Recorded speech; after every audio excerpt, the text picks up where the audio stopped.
তোমাদের এখন ক্লাস, তোমার ক্লাসে চলে যাও এবং চাও। আমি এই স্কুলে আকস্মিক পরিদর্শনে এসেছিলাম, এসে আমার কাছে ভালো লাগেনি। আমি যা বলি সামনাসামনি করি। হেডমাস্টারকে একটু আগে আমি জিজ্ঞাসা করলাম যে ওনার যে এসএসসি রেজাল্ট হলো যে কেউ কয়জন হয়েছে, 2 জন। আর আমার গ্রামের স্কুল সরকারি পাশান বড় বড় 27 জন জিপিও পেয়েছে। তোমার শহরের বাচ্চা, তোমাদের সুযোগ সুবিধা বেশি, তাহলে নিশ্চয়ই স্কুলে লেখাপড়া সঠিকভাবে হচ্ছে। আমি এসে দেখলাম বাচ্চাদের ল্যাপটপ নাই। আমি দিয়েছি আজকে আনুষ্ঠানিকভাবে ল্যাব উদ্বোধন করে দিয়ে গেলাম। এই সামনের বছরই কেন এই মিশন স্কুল তার ঐতিহ্য পুনরুদ্ধার করে যত ধরনের সাপোর্ট দরকার আমি সব সাপোর্ট দিই। লেখাপড়ার ক্ষেত্রে আমি কোনো সময় কার্পণ্য করবো না। এখানে সামনে বসে আছে, ওদের আমি আইডিয়াল অফিসে গেলাম, যারা সৃষ্টি বুদ্ধিমন্ত বাচ্চারা, তাদের যে এই প্রতিবন্ধী অবস্থা, তারা যে সংগ্রাম করে লেখাপড়া শিখছে আমি অভিভূত করেছি। তারা আমাকে বলল যে স্যার আমাদের স্কুলে যায় আমাদের কোনো বাহন নেই।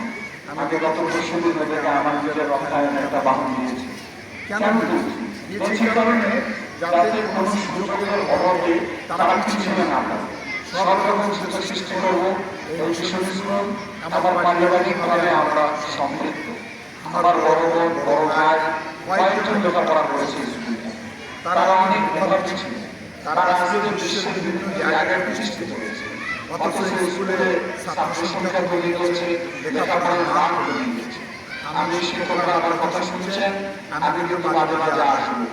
আমি আপনারা লেখাপড়াটাকে ফিরে নিয়ে আসেন, স্কুলে যা সমস্যা আছে আমি সব করে দিব। এই ব্যাপারে আপনাদের কোথাও ছোটাছুটি করতে হবে।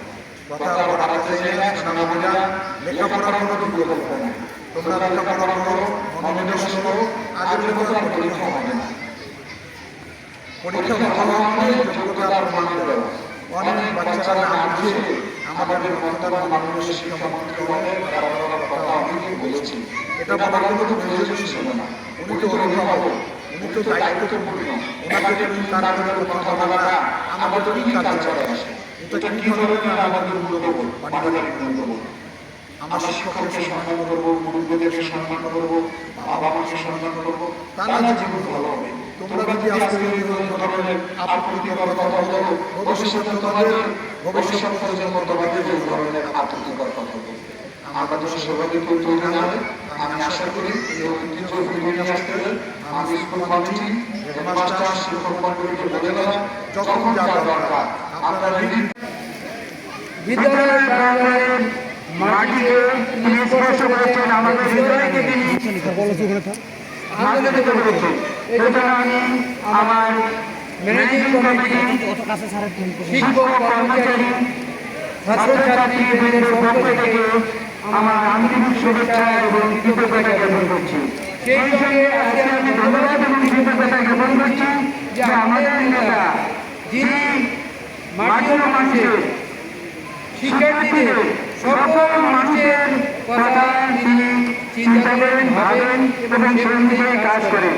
এই জন্য আমি আমার পক্ষ থেকে আজকে বিদ্যালয়ের যে তিনি শুভ কাজ আধুনিক তথ্য প্রযুক্তিতে আমাদের ছেলেমেয়েরা যাতে এগিয়ে যেতে পারে, দেশ এবং সমাজ যাতে এগিয়ে যেতে পারে, দেশ যাতে উন্নত হয়, আমাদের জীবন যাতে উন্নত হয়, সেই জন্য তিনি আমাদের জন্য একটি সুন্দর ব্যবস্থা করে দিয়েছেন।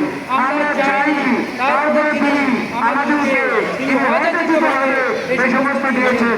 এই জন্য আমি দুবাইকে আমার পক্ষ থেকে, আমার বিদ্যালয়ের পক্ষ থেকে আমার প্রাণ দ্বারা অভিনন্দন এবং কৃতজ্ঞতা আমি স্মরণ করতে চাই। তিনি যখন বিগত 2004 সালে যখন তিনি ক্ষমতায় ছিলেন, তখন তিনি এই বিদ্যালয়ে একটি ভবন দিয়েছিলেন। সেই ভবনের মধ্যেই আজকে আমরা কম্পিউটার ল্যাব স্থাপন করার সুযোগ পেয়েছি।